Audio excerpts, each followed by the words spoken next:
Okay, it's been a bit of a crazy week, a crazy period of time, and I could testing all sorts of models and all sorts of had some problems again moving to int 8, the new model type, and then I resolved those problems. I had to log tickets for it with GitHub. Then KidJai helped me through it and managed to fix it, and it was basically moving to, if you update Comfy UI right now, you'll get access to int 8 models and int 8 models. I'll give you a list of the ones I know approved. Some work, some don't. These are KidJai approved ones, so they should be fine. But you might run into problems depending on your system. I certainly did. But then the problems were actually old custom nodes, not the new stuff. So we're kind of going into a phase. I was getting blue screen of death and all sorts again. So we're going into a phase where guffs need to be stopped being used because they're not supported anymore. On KidJai said they never were, but I didn't realise that. But they're not supported. FP8 used to be the go-to, but actually this int8 int8 model type with convrot or whatever it's called is even better than FP8 by all accounts if you can get good models. So I've started testing it and it's working really well. I do now get ooms, but out of memory things with my RAM, but I've only had one or two, and it really just takes tweaking the setup to avoid them.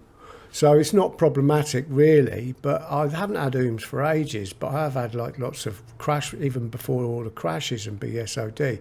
But anyway, it seems to be working and stable for me now. But what I wanted to talk to you about, I'm going to share you, I'm trying to get sorted out to share workflows with you. It's just been overwhelming last period of time. So many things going on, so many things, trying to make them work and it not quite working. And I want to talk through what I've done with Blackmagic with the first draft, because there's a lot of stuff around it that it's I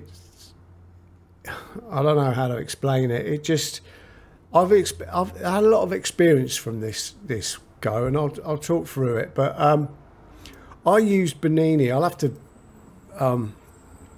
censor out a lot of this because one of the first things. I'm being confused knowing where to begin. One of the first things I did was I was approaching it with an idea, the music video, part of Blackmagic the musical. Up until now, for the past period of time, I've been doing dialogue, trying to get myself structured to work with dialogue scenes and to work, let me just open this, and to work methodically and very organised. And so I've been training myself to do that, but what happened was I lost my sense of creativity and would lose it very quickly working on anything, and then become value blind, if you like, and not know what was shit and what was good in my own personal view. You know, everyone else has got an opinion and they'll share that with you, and most of it's shit. But what matters really, and what should matter to us, is what we feel about our results. And so, as you probably know, if you followed me at all, I've been working on Blackmagic. I've done the first scene, which was a music song, a music video. The second scene, which was where I was testing all the dialogue stuff. Let's look at that. The breakdown, trying to do dialogue with the lift scene, and it's kind of worked and kind of didn't. And I actually need to finalise the cut of that before I release it. You know, even though it's not great, all this works well enough that I'd kind of go, yeah, park it for now, come back to it when I've got free seed dance or something, you know. But yeah, it got me to the end of that, and I need to do another cut before I release it, really. I've done a talk through on it. And then from here we segue into what's the title song of the musical, which is Blackmagic. And it's supposed to be quite a raunchy number. And that was where I kind of went, oh, how the hell am I going to approach this that's going to be acceptable? And it's been really challenging, but also really interesting, because I thought, well, I'll start off by not I don't want to organise all the shots this time. So I had a massive consult with ChatGPT in a project, and ChatGPT suggested, and what you're looking at here, normally, as you probably know, I go with, let's be careful here, I go with shots like this. I'll work out all the shots, put them in a CSV, get everything worked out about it, import it into Ames, my storyboard manager here, and then it's all organised and you know where you're going and you can track where you've been. And you can see that I'm doing that, but I've done this in the last stages once I'd finished the first draft. So rather than do that from the beginning, what I decided I'd do was try to work out one thing was bothering me is, like, with all the dialogue scenes, I completely lose my joy. I don't enjoy doing them. I get creative flows gone. I've got a few days before I'm just done with it and it becomes a chore. So I wanted to find out and figure out if there's a way to avoid that. And I spoke to ChatGPT about that. And ChatGPT's suggestion, interestingly, actually, the first thing I'll say is, I prefaced it by saying, why does Denis Villeneuve always achieve good films? And obviously this is subjective, but why does Denis Villeneuve always achieve good films? And why does Ridley Scott achieve brilliant films and then really crap ones? Like, what's the difference there? And ChatGPT was very clear, and I agree with it. It said that it was the emotion, and Denis Villeneuve won't sacrifice emotion for money or for the production demands, whereas Ridley Scott will. And I don't know if that's true, but it made me think, right, okay, it's the emotion. And so then I went down the next trail, which was like, right, how do I, instead of organising all my shots in a linear fashion that I've done before, I want to approach this and not lose, I need to find the emotion, because I know it's going to be challenging because it's going to have a lot of pornographic stuff in the music video, and that's very easy to then distract you, confuse you, throw out the motion in favour of porn. And there's a lot of tantra and sexual connection stuff in this, and I'd like to present it in a way that's meaningful rather than trashy and crass. And at the same time, I had to kind of then consult female artists, because as a male, we've got to be a little bit cautious in the world at large today about how we present women, because we can get ourselves attacked for various reasons. So as a yardstick, I thought, well, who better than Lady Gaga to see what the current okay rules are regards being completely bonkers and, you know, sexualizing stuff or whatever. And sure enough, she delivered the goods, more in the mad stuff than anything else. But I kind of could see you can do what you want, you just got to censor it out a bit. So the next thing was how not to become just Civitai or the Gooners from Comfy UI, of which there are many. And, you know, I'm too old for that. So but long story short, the way I thought I'd approach it was, I thought, just drop everything, put it all down. However bad it is, don't even judge yourself. And ChatGPT actually said something similar. So don't judge it, just do it. Just follow the emotion, follow the emotion, follow the emotion. Don't judge it. Get your first draft done and then go back. And so that's exactly what I did. I made the first draft and I hated it. It was just, I really liked it at the end of the first day when I first finished it. And then the next day after a night's sleep, I looked at it, I went, oh my God, what's wrong with me? And I know, but I'm familiar with this problem with creatives, me being one, is that we'll then just destroy our work because we have a bad mood and it's something not to do. So I went, right, park it, ignore it, go away for a few days. So there's been a long time getting to the point that I've got to it now where I actually have the first draft done. And as you can see here, I'm using Reaper again, because it's actually so good. It's way better for this first draft stage than DaVinci Resolve or one of the big gun type video editors, because it gives you much more freedom to change stuff, and you can add in little effects and stuff like that if you need to. And one of the main effects, the other thing I did, I'm jumping all over the place, you'll have to forgive me, but I'm condensing a lot of time into a very short period. Yeah. One of the other things I did was I went back and looked at some of my other stuff. And here's another really important thing for any of you that are creatives. When you do work on anything, you're going to completely lose judgment on whether it's good or not, and you're not going to be able to see it because you've been too close to it. So ignore it for a couple of months, maybe 3 months ideally, and you do this with books as well. Once you finish the first draft, you ignore it for at least 3 months till you've forgotten the story, and then you read it, and while you're reading through it, you make notes about, and you'll spot more stuff, and there'll always be, even by the 5th draft, I do about 5 drafts of a book, and it takes a couple of years, but that's the point at which it could probably even do with a 6, but really you want someone else to read it at that point and do the 6, highlight the issues you're never going to see. But what I did was I went back and looked at this one, Devil in the Wind, and it's boring. It's boring. And music, I knew it at the time, but I didn't realise how boring. And music videos need to be exciting, and this kind of made me go, oh damn man, because this is not something I'm actually wanting to do, is get all exciting and try to do wu-wei stuff. But it's important to acknowledge that, and so I acknowledge that. I can't remember why I was saying that, but anyway, so come back to this, and I realised that get the first draft done. I hated it. There was lots I didn't like about it, but I was also starting, because of the way. Now, this is what I began talking about. Ignore all this stuff down here. I'm just testing Bernini and Lycon MSR and stuff. And, yeah, I wish I wasn't. But what I want to highlight is all this up the top. So the discussion with ChatGPT, getting back to the initial topic, is it said don't do your shot naming convention immediately. Don't do it first, like here, BW. This was a mistake. It should be BM Black Magic, but I started with BW, so I've kept it.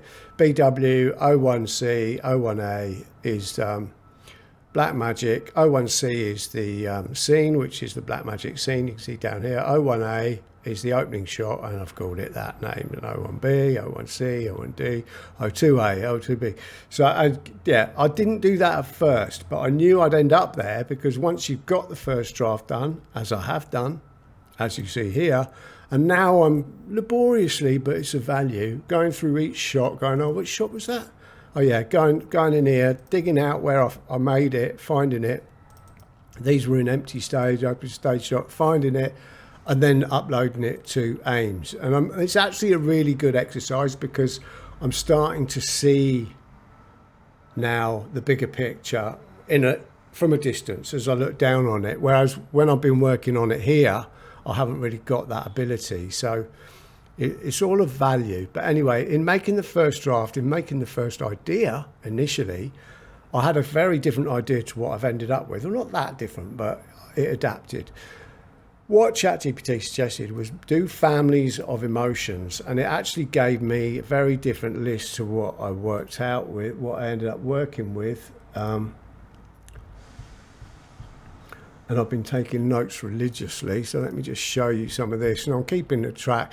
In fact, I'm keeping such a complex track that I'm actually probably going to do an ebook about it at some point. I'm making a music video. But as I worked it out with ChatGPT, I whittled it down to this idea of families of emotions. And so, it gave me these ideas. We know there's 3 women and a man in it. I had this idea for having living paintings in it that come to life, and use particular ones that I've had a big fan of for a while, like nymphs and satyrs and all this sort of stuff. And then initially my idea was have it change from winter into summer, and then there's this kind of death cycle to it, or nature cycle to it. Have it aging, being relevant to give it some depth, emotional depth, rather than just sexual crass behavior. Some close shots which would be entwined. You get the picture. So there's all these ideas, and I started doing them, and right in the middle of it, I've got to be careful what I click on, because there's a lot of naked people around in this. What I actually ended up doing, like I had all these shots, and all of these got thrown out. So they haven't because they don't really fit. And one of the key things that is really relevant is, once I defined the emotion that's anchoring the whole story, I had to keep dragging myself back to that and be careful not to pull myself away from it. And each question, as I hit a new shot, was, is this helping or hindering define that emotion. And it's been really useful to do that exercise. But where it didn't help, and I'll show you basically what's going on here. You can see I'll start with all the old stage shots and then go into the scene with the ballerina. This is the first one, and then there's this other woman. Now, what I've made all of these with is, for the most part, actually that's not one, but for the most part, they've been made with Bernini, because I really enjoyed doing that. But then at the end of all that, I ran into a problem that I didn't realise I was going to run into by using Bernini, and that's that I can't now upscale it through LTX, because Bernini is really good at using, what I never actually showed in the video on it, it's really good at using references. So I've been testing, you use references in Bernini a bit like this, but this isn't Bernini, this is Lycon MSR, which I've been testing, which isn't quite as good, I'll be honest. But Bernini, you can shove in 4 characters, give it a place, and then just give it the description, and it'll do a really good job of it. But what the problem is, now I can only get it to 832 by 480 on my rig, or actually 720, but it's not that high quality you need to get it up to 1080. What I'd normally do is I'd be then upscale it through LTX, but the problem is a lot of the Bernini shots, you don't have a first frame and last frame. The person comes in the middle, and by the end they're facing a different direction. So how do you keep character consistency with video to video, pushing that through LTX and upscaling? Well, actually, you can't. There's nothing you can do. So this is why I'm testing these other approaches. Testing these other approaches, and they're not really working. Like, check this out. It starts okay, kind of. Why there's extra people in the lift, I don't know. But then look what happens once they go in the lift, they turn around, or, everyone changes. So not quite there yet. And that's a damn shame. But also I'll just have to work out, what to do about that. But that's a later problem. And the other interesting thing is I've been testing scale and scale 2. And I've been drawn back into WAN models, which I like, but it just means there's exponentially more things I have to look at, which is why I've been quiet and then running into problems. So we got all these shots, and then I've got my guy. This is young Jack. He gets taken by these women he meets, and then he ends up having a threesome, which becomes a foursome ultimately with them. And so. And here's some of the living paintings that I've brought to life that are, I'll have to censor some of this before I post it on YouTube. And then there's actually, now we start getting closer into actual full-on sexy stuff, which I've really got to watch out for. And then we drop back from the sexy stuff to a cold reality of a kind of lifestyle that he's living, young Jack's living. And then we're back to the third woman, and a bit of repetition, and nothing wrong with that. And then we've got kind of some nakedness, and then we've got the dancing. I want to put some more dancing in there, and there's a lot of work to be done. And then I've got to show the actual 3 women, so you get a moment to actually look at them, and then some cutaways. And this is where I was going, I don't know, whatever I do, the song goes Black Magic, and the song at the end of the chorus is Black Magic by Candlelight. And you would think, put some candles in there and a flamenco guitarist, and sorted. But what actually happens is those candles just make it feel really cheesy, because you're kind of following the lyrics. And this is something I think I've mentioned before. My cameraman friend used to just laugh at me for it. He said, do not follow the lyrics with the song, because you'll just make it really cheesy. But it's kind of hard not to, if you're trying to tell a story, which I am. But in particular, I haven't solved the candles issue on this one. I had a lot of full-on sex going on in the early choruses, and I removed that, and that felt right. So it's kind of working my way through it. And then we jump forward in time to old Jack, and old Jack's revisiting his memories. That's what's going on here, and that's fine. And Bernini is just so good at dealing with this. It was just so easy.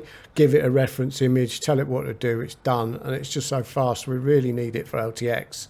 It would solve so many problems rather than all this building first frame, last frame stuff. But for now, I don't think it's going to work any other way.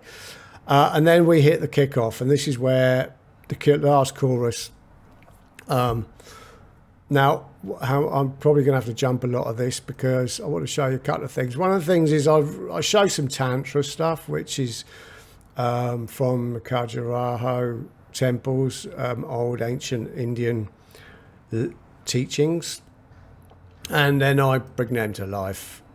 And yeah, so you can see where I'm going with this. And then what the challenge with this really is, how do you make it sexy without making it crass?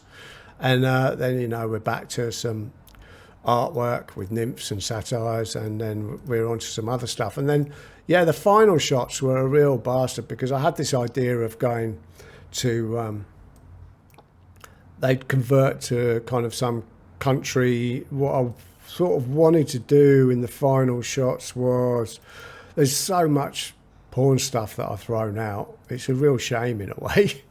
But at the same time, you got to try and dial it back. But I had these shots. I kind of wanted it to end on something like this, and then run away off, but naked, off into the kind of Garden of Eden type thing. But it just didn't feel right. And again, it was back to that concept of, are you presenting the right emotion of the journey you want the viewer on? And you have to be quite strict with yourself about that. And when I lose sight of that, take a day or two off and then come back and watch it. Another really good thing about Reaper is that you can drop really small, easy watch videos. So I've got all the final cuts that I've just been dropping into my folders here as I go. So this is how I've built it as I go. So if I do go, oh, actually I quite like, I did something back here, so I'll go back. You see the date, 17th, this is English date, so 17th of June, and the last one I did was the 30th of June. And, you know, I've been busy in chaos since then, but also taking a little break because I finished the first draft and I need to rewatch it today actually and decide. Something just to mention is folder naming. I will switch. What I'm doing right now is copying the first draft into organised. You know, now I know it's going to be what it is. I can actually now organise it and get the admin sorted out so that I can then have it shot properly named, and I'll save it in AIMS, storyboard management. And then I'll carry on working on draft 2 and then draft 3 and 4 and 5. And I think it will have 5 drafts before it's finished. So you aren't going to see it anytime soon. And I'd rather take my time with it, but I've got to do a bit of research now to try and find the best way to get the quality up to higher resolution, which I'm really struggling with. But yeah, some of the things I haven't really shown you, and I'll do a little 5-minute video on it, is organisation of folders. And usually, as you see here with the last one, I'll have like audio folder, a dev folder where I just keep my info, notes and stuff. DR backup is DaVinci Resolve backup, where I'll keep a complete backup. Oops, I haven't done it. Of DaVinci Resolve. Final Cuts, where I've just showed you as it develops, so I can refer back to older ones. Locations is where I'll keep storage of just physical scene sets. It just makes it easier. And there's also in AIMS, I've got that in, I better be careful what I click on here. Oops, assets. So yeah, I've got, in this one, I've got locations. I've been doing the people, but I haven't done any of the locations themselves yet. I'll be adding that in over the coming days. But in this case, you know, normally this is what it'd look like, and I'd have a few folders, the workflows, which is what I share with you, and then I build everything up inside Comfy Output, and I back that up all the time. It's not running right now, but I back that up with Copier, Kopia, so locally it's backed up to an N drive. So in case the worst happens, because I'm constantly seeing crashes, as you know, I was a few weeks ago anyway, you know, and I need to be sure that everything's saved as I'm working on it, because you really don't want to lose any work. And then once draft 1 is completely finished, I'm going to export all this out to my backup drive, which is over here, and then that gets saved up to a more permanent location, which is my Z drive. all my stuff gets saved there. So all these old projects are here, and this gets backed up off-site to an X drive. But backups of backups of backups. It is the best way to deal with things, just so you can always be sure you've got a way to trace it all back. And organisation is just so important. But what was really good about this time was I actually thoroughly enjoyed, thanks to Bernini and thanks to Reaper and thanks to saving everything in emotional folders rather than in organised shot names, I was able to just flow with it, with the first draft, getting it done, just stick to my creative fire rather than worrying too much about the admin as I went. And I really enjoyed it. And it would be lovely if dialogue scenes could be done the same. But anyway, just to finish up talking about how I dealt with this. And then at the end, this wasn't really working, but then I did a shot I really loved, but it's really kind of, every time I watch it, it's a bit too cheesy. It reminds me of Barbarella, actually, if you've ever watched that. Barbarella is cheesy as hell, but there's a couple of shots in it that are quite sexy. But I really like it, floating in space. I don't know, it might work, it might make the final cut, it might not. And then a bit more sexy and a bit more naked, and, then we're at the end. And the end is obviously him leaving the scene. Too sexy, not sexy enough, crass, too crass, not crass enough. I don't really know. I've kind of lost sight of it, but that's okay. What you do is you park it and you wait. So it just means that this isn't going to be getting finished anytime soon. And now what I'm doing is a bit of the admin chore stuff and just popping this into AIM. So I've got it structured and organised there, because the last couple of watches of this, I was like, yeah, that'll do for now. I'm not going to make perfection. I'm probably not good enough. I can accept that. I need to accept that. And, it is what it is. So that really gives you an overview of what I've been up to for the past period of time. And what I'm up to at the moment is testing ways to try to get good results, because I'm having to now use WAN, for instance, with all these dancey bits, wherever it is anyway. I think that'll do conversationally for now.